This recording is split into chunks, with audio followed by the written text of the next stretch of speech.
If you're like me, you've been in toxic relationships and you know how painful and damaging and draining and how much they can destroy you. Wouldn't it be nice to know the signs of a toxic person so that we could think twice before giving them our energy, our time, our emotions, our heart? Well, I'm going to talk about how to recognize a toxic person.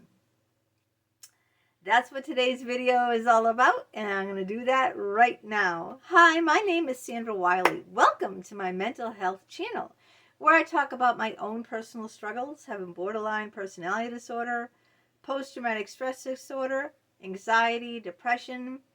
I talk about narcissism and schizophrenia, and I wrote a childhood memoir, Life with My Schizophrenic Father, where I also talk about my autistic son. I talk about my unethical psychologist who I've had sexual relationships with and taken to the licensing boards, and I've written books about them as well. And I'm a patient advocate. I come on here so that you don't feel alone in your mental health struggles. But I am only a former patient of almost 20 years. I'm not a licensed therapist. I do not hold a degree in psychology, so I cannot diagnose you or give you a professional opinion. And all I ask in turn of you is your kindness, respect, and honesty in the comments. So let's dive into it. How do we notice a toxic person before we let them in our lives and get into that toxic relationship? Well, these are the set of behaviors that you should always look out for. The first one is watch how they talk about other people, meaning their past relationships. Did they say, oh, my ex was crazy, oh, she did this wrong and that wrong, and never taking ownership for what they did. It was always their ex did this, or their former friend was like this, or they're always talking down about people. Watch out for that. Never have anything good to say. Always negative. It's always someone else's fault. They're always the victim. It's not them. It's their ex or their former friend or their boss or their child or their parent. Watch out for that. Also watch out for how they treat the people they see in their everyday lives. Like, see how they treat the waiters. Are they impatient? Do they snap at the waiters? Do they talk down to people? Do they act like certain people are beneath them? They may be treating you like gold and wonderful and lavish you with their attention and gifts, but that's not important because that's the love bombing phase of narcissists. Watch how that person treats other people that can't do anything for them, especially those people that can't do anything for them. Also, watch what happens when you say no to that person and you set your boundaries. How do they respond? Are they okay with it? Do they get upset with it? A person who rages over every little thing, blows up all the time, that's a big red flag to watch out for. You're just talking and, all of a sudden someone cuts them off. You're in a car talking and someone cuts them off and they start, pounding on the horn, rolling down the window. You friggin' fucking asshole. You are, and like, instead of just saying, just letting it go, watch if they get upset over little things with other people and with you. Like, for instance, oh, I want to take you out to this beautiful Korean restaurant tonight. And you go, oh, I'm really tired. I don't feel like going out. No, I made a reservation. We're going to go. See how they respond when you say no. When they don't get things their own way. How they act in situations where, are they patient? If someone cuts them off on the road, how do they respond? If the waiter brings them the wrong food, look at those little telltale signs. Do you feel like you have to walk on eggshells with them? That's very important. Are you scared? Listen to your body. Are you scared to get them upset? Run. If you feel the least bit frightened of getting them upset that they'll blow up, run. That's a big, humongous red flag. Backhanded humor and compliments, They disguise an insult as a compliment, like saying, oh, look at your hairdo, I don't know how you get away with wearing your hair like that for a woman your age. Something like that makes you think like, oh, your hair is nice and full and curly, and wow, it looks amazing. I don't know how you get away with wearing it like that at your age. See, they have to put that little zinger in the end. And that goes along with having sarcasm, because sarcastic remarks disguised as jokes, those are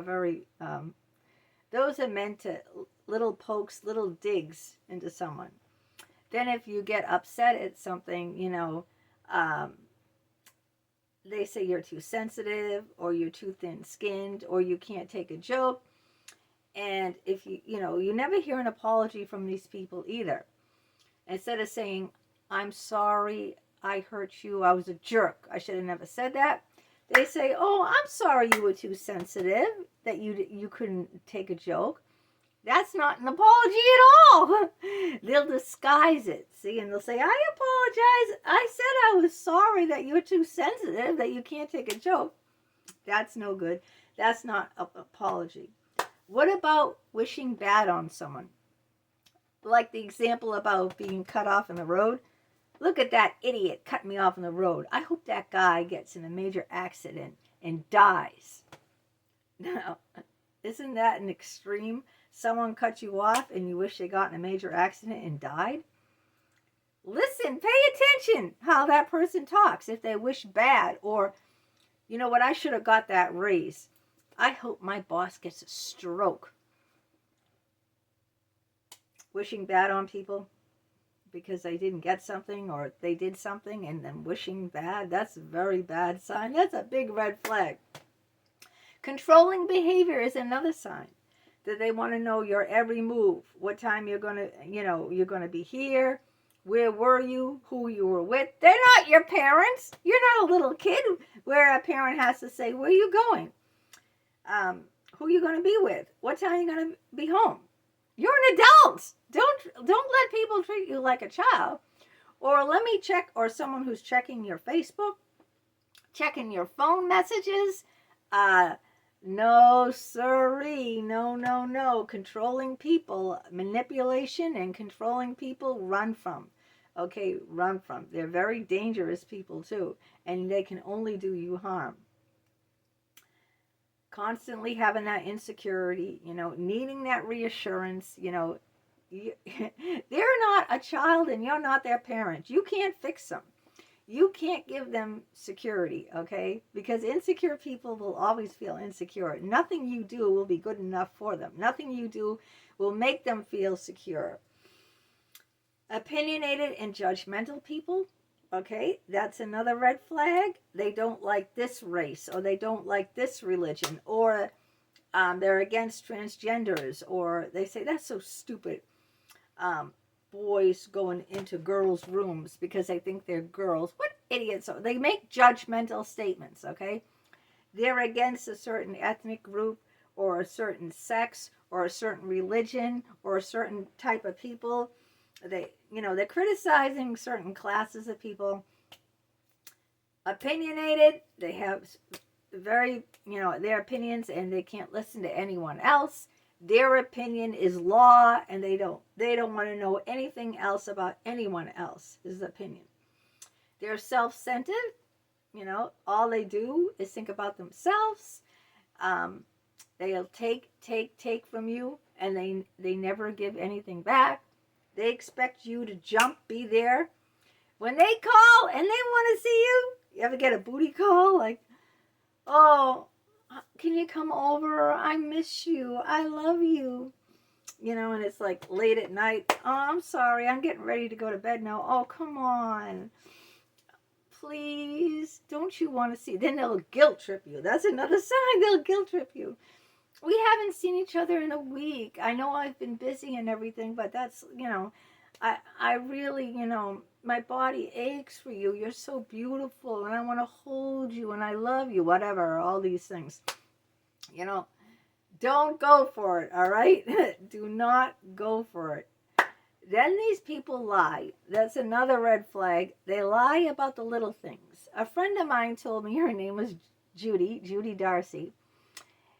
She told me if they lie about the little things, they'll lie about the big things.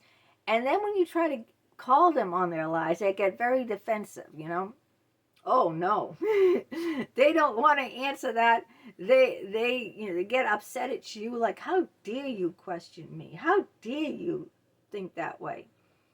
Well, if you didn't do anything, why do you have to get defensive about it? You know what I mean? Why are you going to be all up in arms if you didn't do anything wrong, right? Why get defensive? So those are some of the signs to watch out for in a toxic person. Usually this person is narcissistic. I've done a lot of videos on narcissism, and narcissistic people are very difficult to recognize in the beginning because this book was all about that, because they love bombed by a Harvard psychologist. Narcissistic people are very difficult to recognize because in the beginning they're giving you so much. Watch out for the person who wants to move in with you really fast, who wants to seal the deal really fast. Like, you've only known each other a month. Oh, move in with me. They want to marry you, or they want to move in with you, or they want to have sex right away with you when you're not ready. You feel pressured to conform to their timetable, okay, whatever that is, for having sex or for moving in or for getting married or whatever it is. They're trying to rope you in and you don't feel so sure about it. Watch out for that. The love bombers will, they'll pour so much devotion, attention, and everything and try to rope you in. And then once they get you in, they'll spit you out. So, but then it's too late because you're already, you've already invested your heart, your feelings, your emotions into them. Watch out for those people in the beginning. Something that seems too good to be true usually is. That's what I'm going to tell you. If it seems too good to be true, it usually is. So if you have anything else to add to the list, I'd love to hear from you in the comments. If you've been in a toxic relationship, let me know, what some of the signs that you've recognized, some of the signs that I talked about, or maybe you have something else to add to it. I'd love to hear from you. Also, if you'd love to email me, my email address is Leann, LEEANN827@hotmail.com. Write me an email and I'll write you back. If you're interested in purchasing any of my books, they're all available on Amazon, and the link is down below in the description if you'd like to help support my channel. You can buy me a cup of coffee. The link to that is down below in the description as well. If you are new to my channel, welcome. Please hit that subscribe button in the lower right-hand corner. That way you'll be notified each and every time a new video of mine comes up, or when I go live. I'm going to do another live soon, just so it'll get you ready for it. Give it a thumbs up, like it, share it with your friends, your family, on your social media platform. It's 100% free, so what do you got to lose?